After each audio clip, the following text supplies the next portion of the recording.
Chapter 1. Two Ships. The race started in the summer of 1910. On June 1st in London, a black ship, the Terra Nova, went down the River Thames to the sea.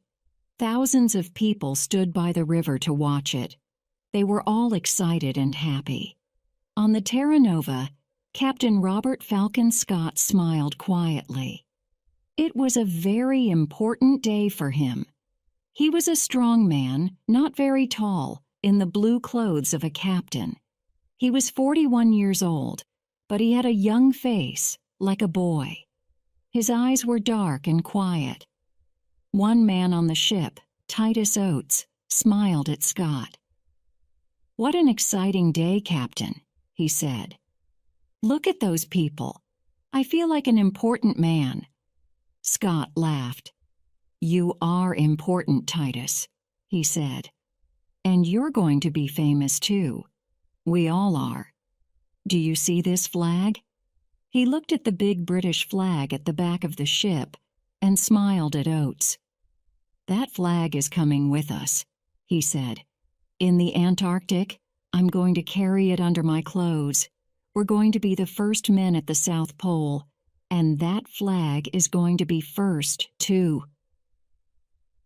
5 days later, on June 6th, a man opened the door of his wooden house in Norway. He was a tall man, with a long face. He waited outside the house for a minute. Everything was very quiet. He could see no houses, only mountains, trees, and water. It was almost dark. The sky was black over the mountains. The man smiled and walked quickly away from the house, down to the sea. In the water, a big wooden ship waited for him. The man got onto the ship and talked and laughed quietly with his friends. The ship's name was Fram, and the man was Roald Amundsen. The Fram was the most beautiful ship on Earth, Amundsen thought. His friends were the best skiers on Earth, too. One of them, Olaf Bjaaland, smiled at him.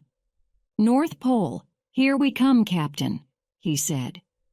"Yes," Amundsen said. His friends could not see his face in the dark. "Fram is going to the Arctic." Everyone on the Fram was ready to go to the North Pole, to the Arctic. Amundsen wanted to go there too, but first he wanted to go south. His friends didn't know that.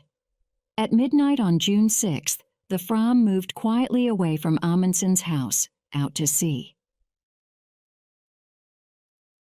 Chapter 2. The Race. Tea. Fram went to an island in the south of Norway. It was a very small island, with only one small wooden house, 2 trees, and nearly 100 dogs. "Look at that," Bjaaland said. "It's an island of dogs. There are dogs in the water, near the trees, on the house, dogs everywhere." 2 men came out of the house. "Hassel! Lindstrom," Amundsen said. "It's good to see you. How many dogs do you have for me?" 99, Roald," said Hassel. "The best 99 dogs from Greenland, and they're very happy. They don't work. They just eat and play all day. They're having a wonderful summer here." "Good, good." Amundsen laughed. "But that's finished now. Hey, Bjaaland, stop laughing. Come down here and help me. Let's get all these dogs onto the ship." It was not easy. The dogs were fat and strong, and they didn't want to go on the ship. But at last, after 3 hours' hard work, all 99 were on the ship, and the Fram went out to sea again. The men were not happy.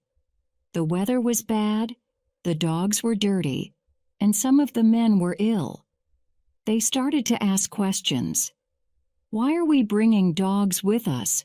asked one man, Johansson.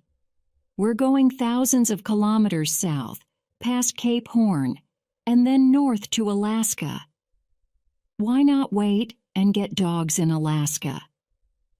"Don't ask me," said his friend Helmer Hansen. "I don't understand it." The men talked for a long time. Then, on September 9th, Amundsen called everyone to the back of the ship. He stood quietly and looked at them. Behind him was a big map. It was not a map of the Arctic. It was a map of Antarctica. Bjalland looked at Helmer Hansen and laughed. Then Amundsen began to speak. "Boys," he said, "I know you are unhappy. You often ask me difficult questions, and I don't answer. Well, I'm going to answer all those questions now, today. We started working for this journey 2 years ago. Then we wanted to be the first men at the North Pole. But last year, Peary, an American, found the North Pole. So America was first to the North Pole, not Norway. We're going there, but we're too late." "I don't understand this," Bjalland thought. "Why is Amundsen talking about the North Pole with a map of Antarctica behind him?" Amundsen stopped for a minute and looked at all the men slowly. No one said anything. "We have to go a long way south before we get to Alaska," he said. "Very near Antarctica, you know. And Captain Scott, the Englishman, is going to the South Pole this year. He wants to put his British flag there, an American flag at the North Pole, a British flag at the South Pole." Bjalland began to understand. He started to smile and couldn't stop. He was warm and excited. "Well, boys," Amundsen said slowly, "do we want the British to put their flag at the South Pole first? How fast can we travel? We have a lot of dogs, and some of the most wonderful skiers on Earth. Bjalland here is the best in Norway. So I have an idea, boys. Let's go to the South Pole and put the Norwegian flag there before the British. What do you say?" For a minute or two, it was very quiet. Amundsen waited, and the men watched him and thought. Then Bjalland laughed. "Yes," he said. "Why not?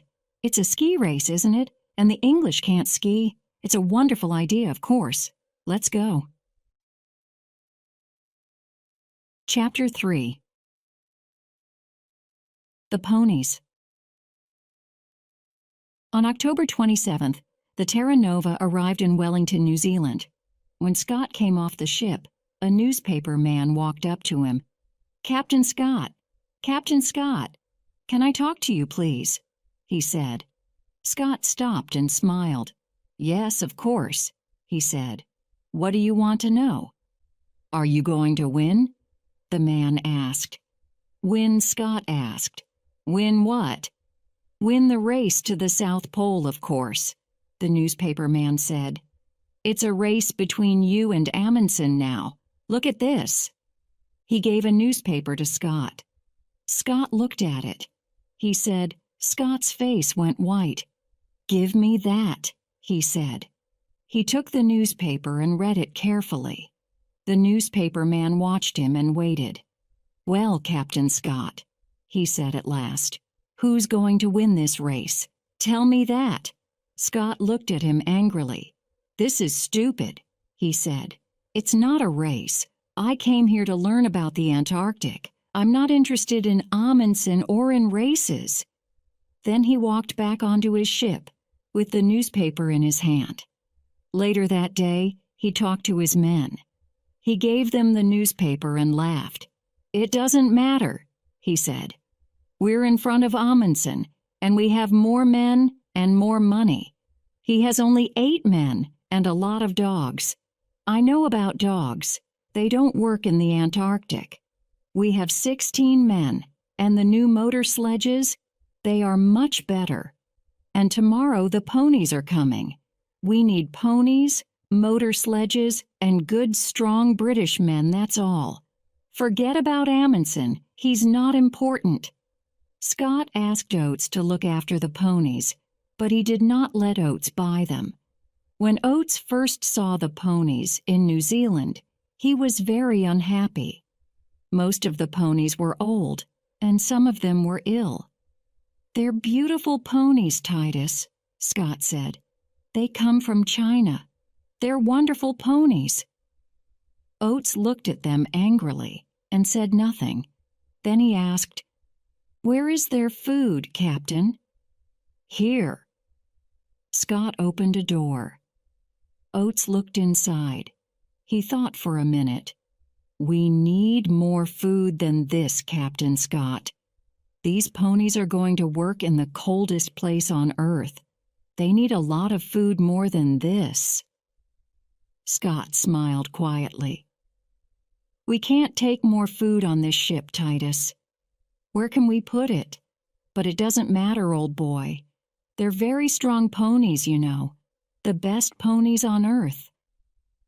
Later that night, Oates wrote a letter to his mother. "There are 19 ponies on the Terra Nova now," he wrote. "All the ponies are in a small room at the front of the ship. We eat our food in the room under the ponies, so our table is often wet and dirty.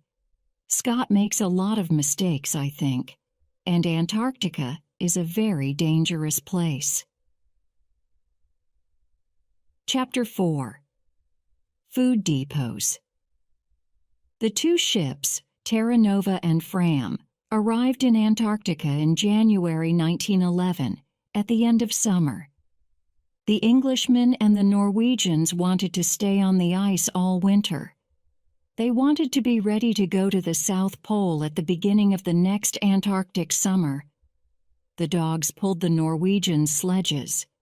They ran quickly over the snow and pulled the big sledges from the ship onto the ice. The men ran beside them on skis. They put a big wooden house on the ice. The house was full of food and skis and sledges. They called it Framheim. Outside the house, the dogs lived in holes under the snow. When the house was ready, the men made their first journey south. Before the winter, they wanted to take a lot of food south and leave it in depots. For the long journey to the pole, they needed a lot of food, and they couldn't carry it all with them. On February Loth, 5 men, 3 sledges, 18 dogs, and half a ton of food left Framheim and went south. It was easy. The weather was warm for the Antarctic, between -7 degrees centigrade and -17 degrees centigrade. The snow was good, and the dogs and skis went fast. They walked 50 or 60 kilometers every day. After 4 days, they reached 80 degrees south and made the first depot. Amundsen made his depot very carefully. It was very important to find it again next summer. So he put a big black flag on top. Then he put 10 flags to the east of the depot, each flag half a kilometer from the next, and 10 flags to the west. So there were flags for 5 kilometers to the left of the depot and 5 kilometers to the right. Then they went back to Framheim and took some more food south, this time to 82 degrees south. This time it was harder. The temperature was sometimes 40 degrees centigrade, and there were strong winds with a lot of snow. The dogs and men were very tired, and the tents and boots were bad. At the second depot, they put out 60 flags to help them find it again. They came back to Framheim on March 23rd. It was almost winter in the Antarctic. Their ship Fram was far away now, near South America. They were alone on the ice. Oates went with Scott to make the first British depot. They left Cape Evans on January 25th.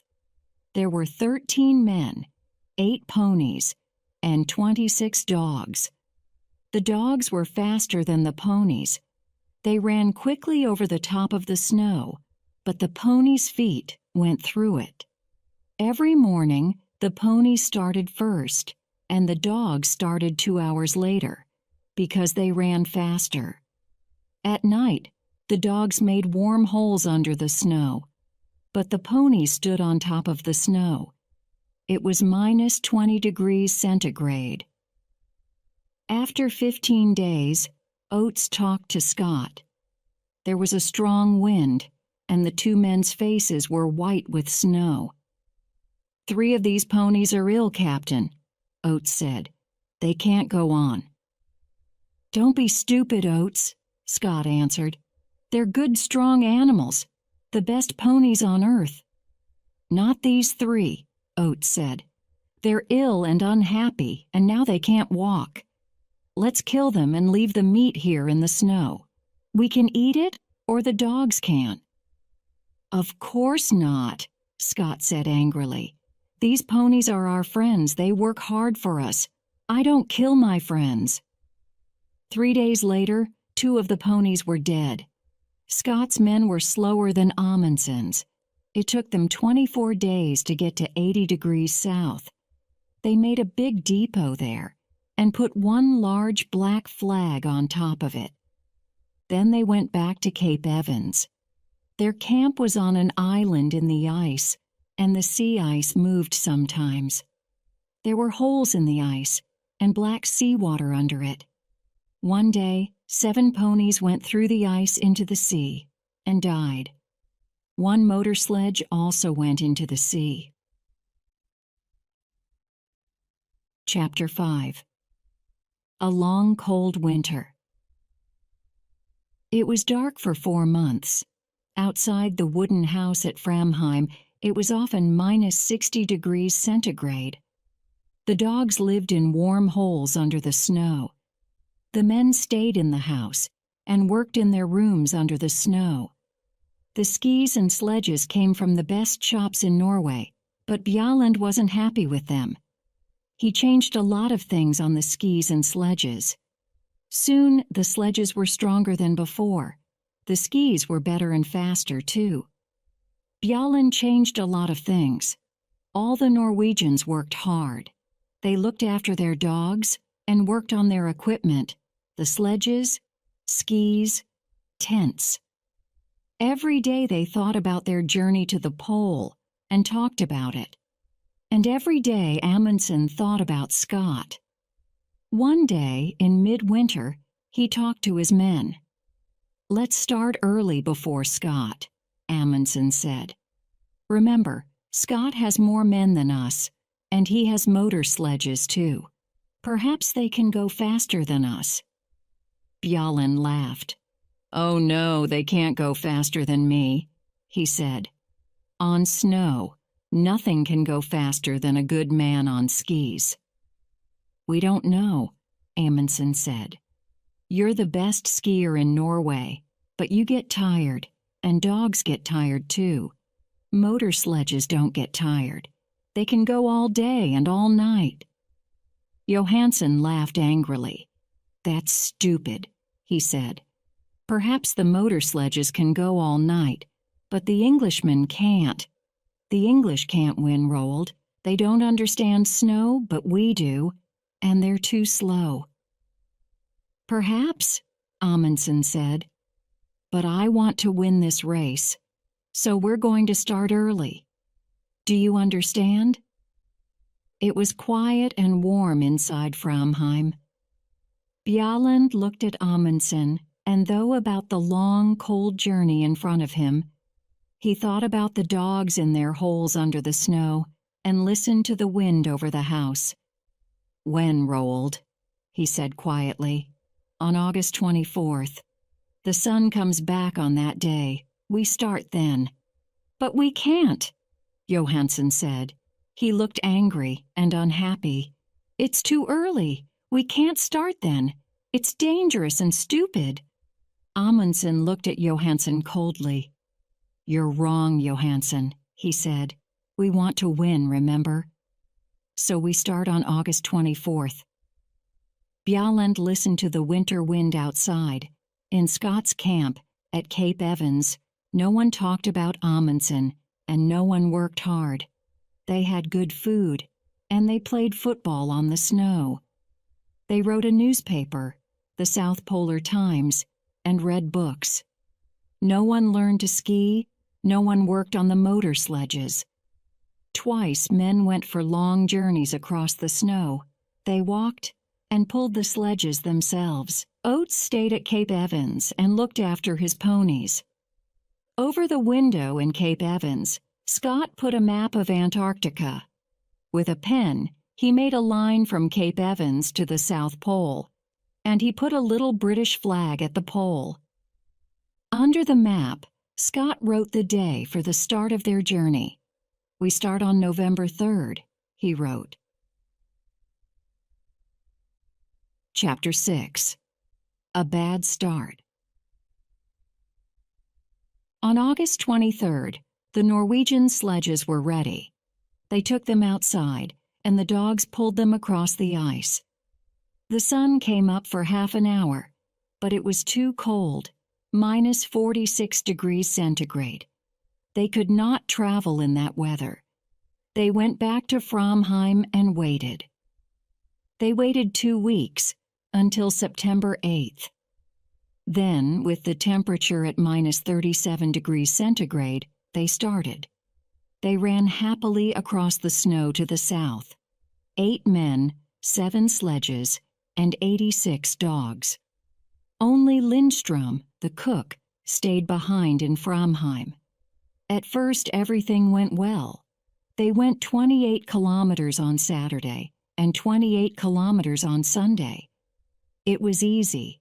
Then on Monday, the temperature went down to minus 56 degrees centigrade. There was white fog in front of their faces. They couldn't see anything, but they traveled 28 kilometers. That night, in their tents, they almost died of cold. Next day, they stopped and made snow houses. Inside the snow houses, it was warm, but everyone was unhappy. "I told you," Roald Johansen said. "Even September is too early. We can't travel in this cold. Do you want us to die? Let's go back and wait for better weather." Amundsen was very angry. He was angry with Johansen, but he was angry with himself too. He knew Johansen was right. "All right," he said slowly. "We can go on to the depot at 80 degrees south, leave the food there, and then go back. We can't do more than that." It was 37 kilometers to the depot. The wind was in their faces all day. 2 dogs died on the way. At the depot, they did not stop. They put out the food and the flags, turned round, and went north. At last, the wind was behind them.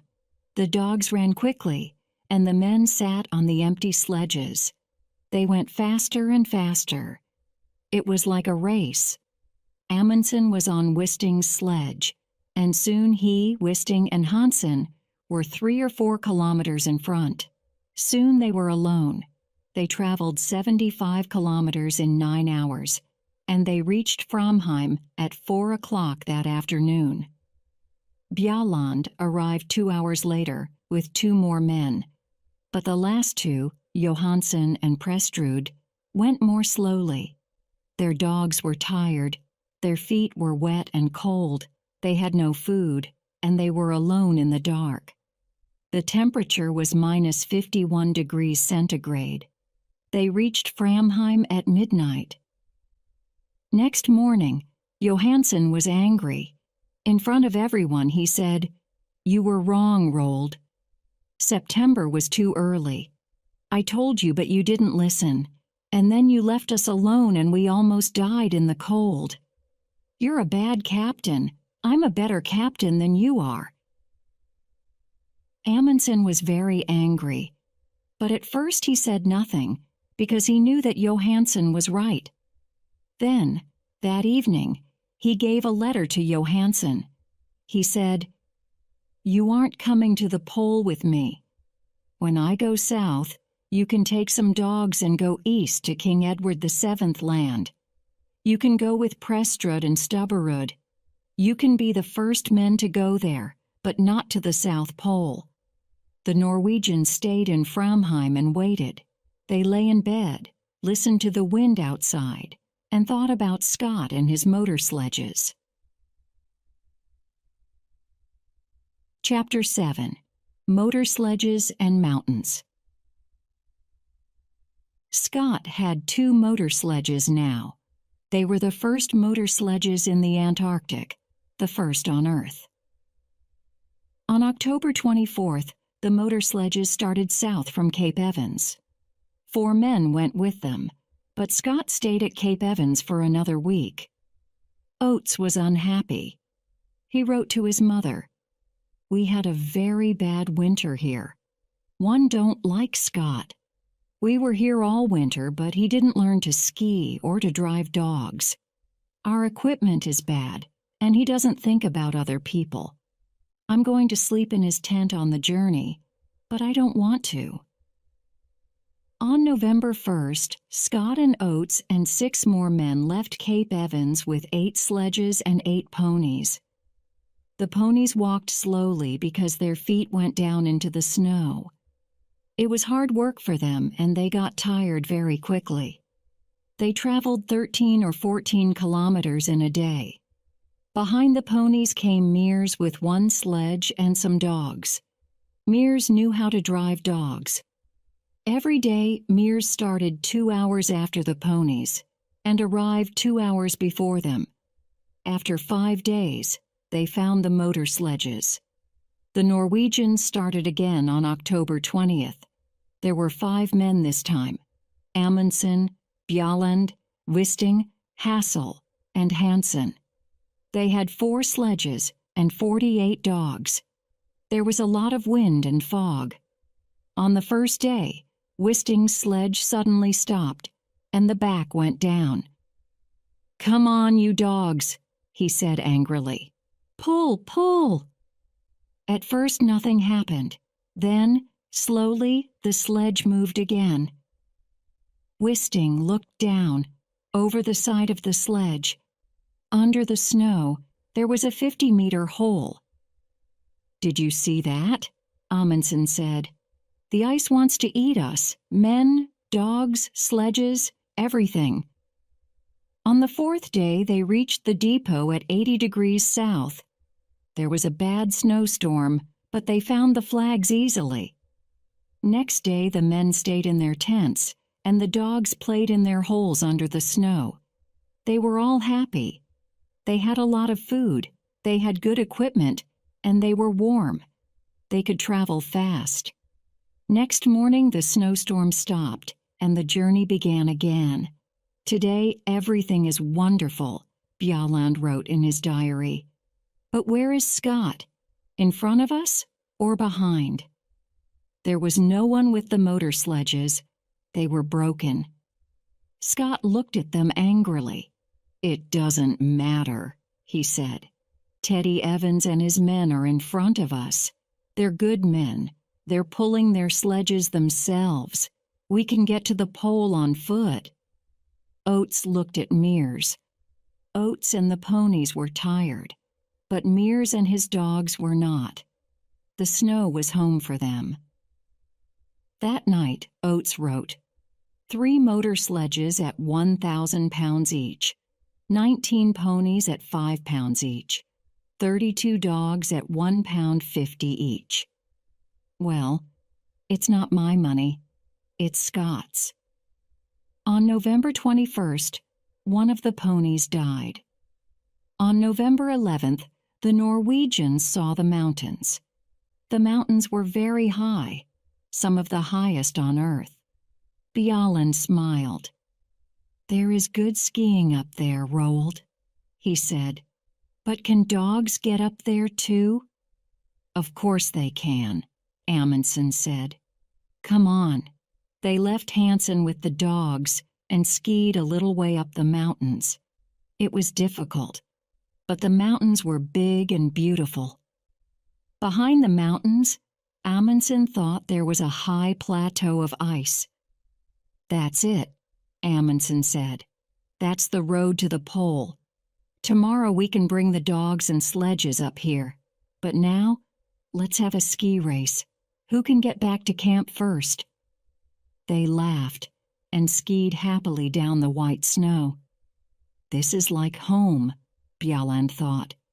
"But it's bigger than Norway. and better.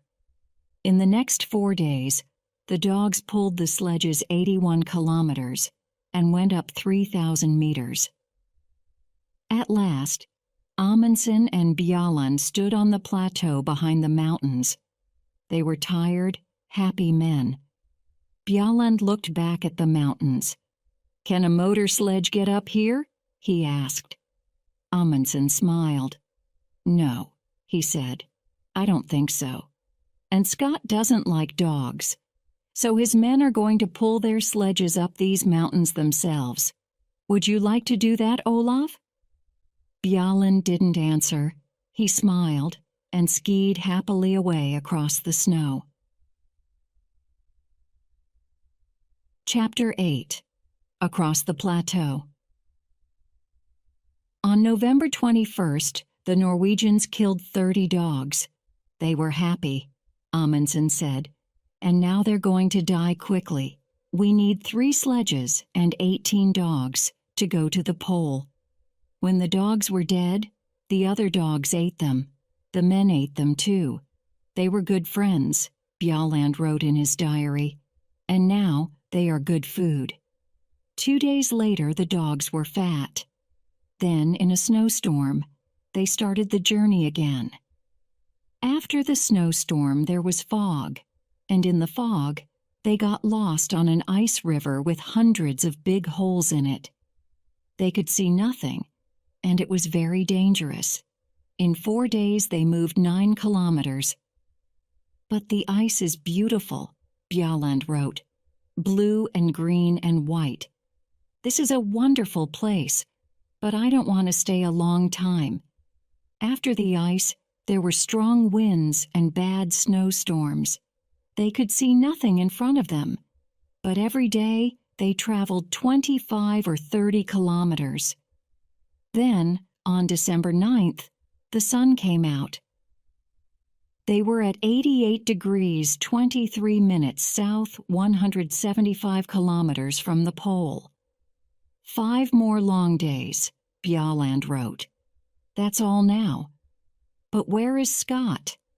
For 4 days, Scott's men stayed in their tents near the mountains.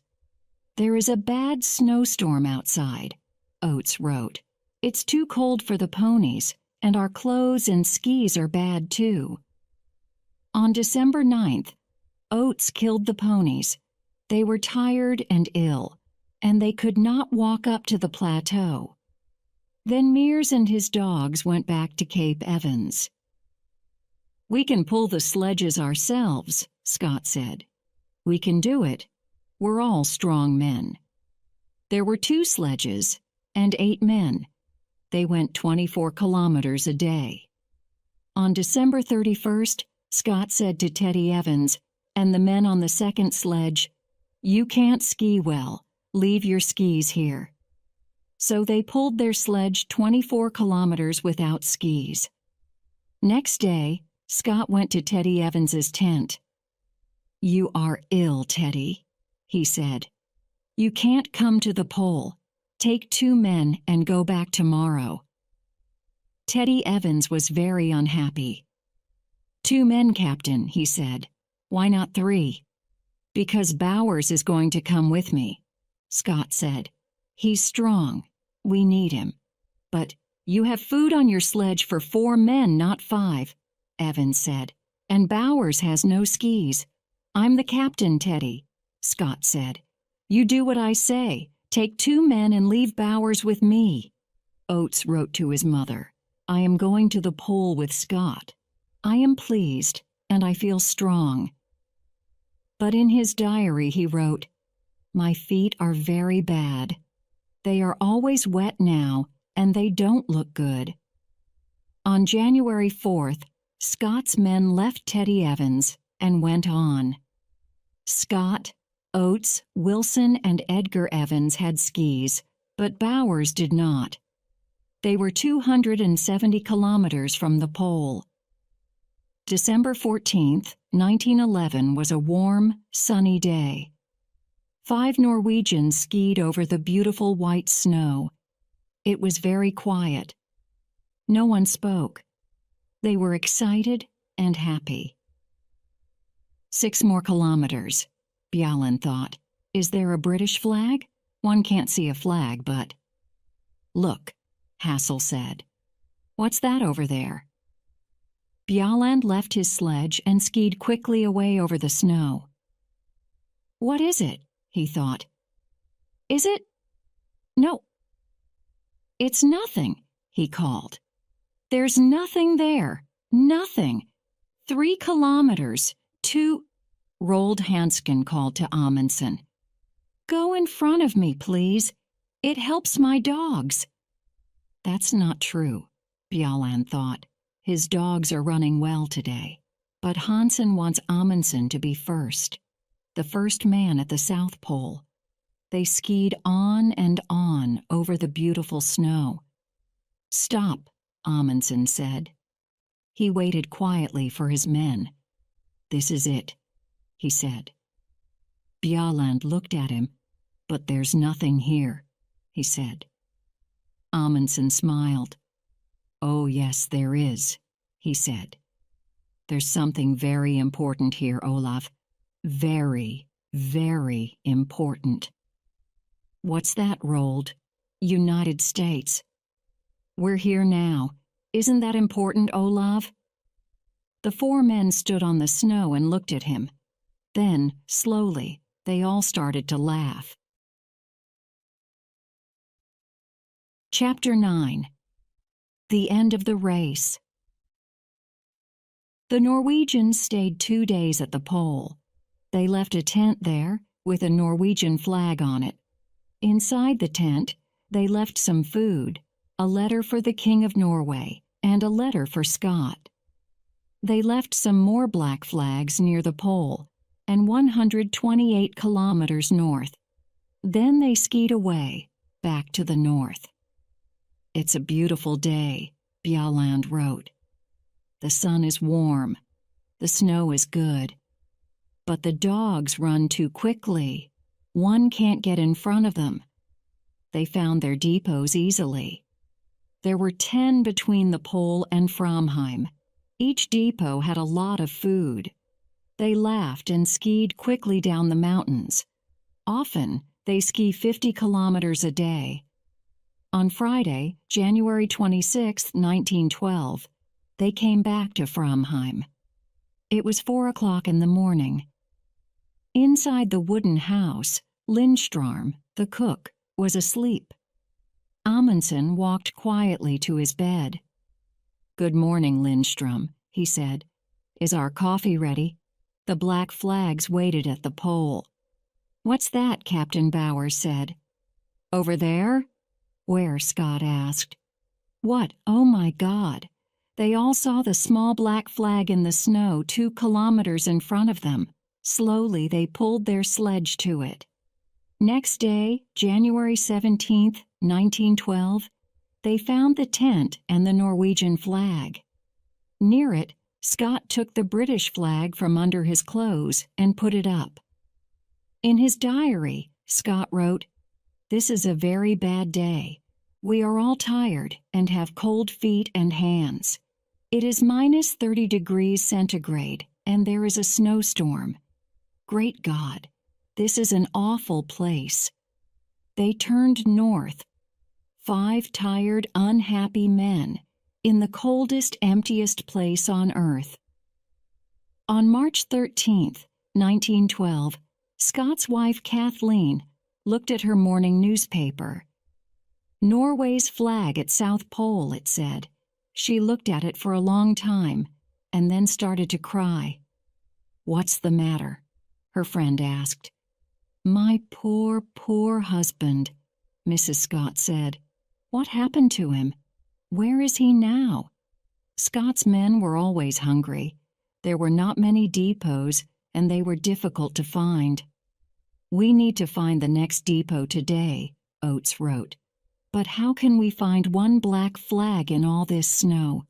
It's very difficult, and there is food for 4 men, not 5. They were all tired and ill, too. Oates's feet were black now, and he could not feel them. On February 16th, Edgar Evans died. On the 17th, they were past the mountains. At the depot, there they ate one of the dead ponies. Then they went on, 10, 11, 12 kilometers a day. They were sick because their clothes were not warm and they didn't have much food. The temperature was sometimes minus 40 degrees centigrade. On March 7th, Scott looked at Oates's feet. He were big and black. "I can't pull the sledge now," Oates said.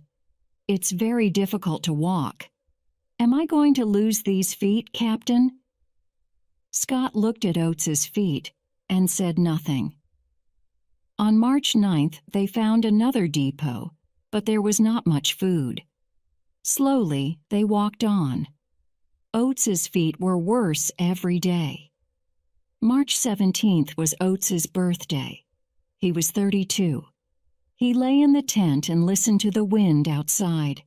He was very cold, very hungry, and very, very tired. He wrote a letter to his mother and gave it to Wilson. Then he got up and opened the door of the tent. He stopped in the door for a minute. Scott, Wilson, and Bowers looked at him. They didn't speak. "I'm going outside for a minute," Oates said. "I may be some time." They didn't see him again. At Cape Evans, the Englishmen waited. On December 11th, Mears and the dogs came back. On January 3rd, Teddy Evans and his 2 men arrived. At Cape Evans, the Terra Nova came and went. Winter began. Scott did not come. The Englishmen waited all winter at Cape Evans. Then, on October 26, 1912, they started for the south. 2 weeks later, they found a tent. There were 3 bodies in the tent: Scott, Wilson, and Bowers. They put the bodies under the snow. Then they took the men's letters and diaries and went north to Cape Evans again. In Scott's diary, they read, "Oates died like a good Englishman. We all did.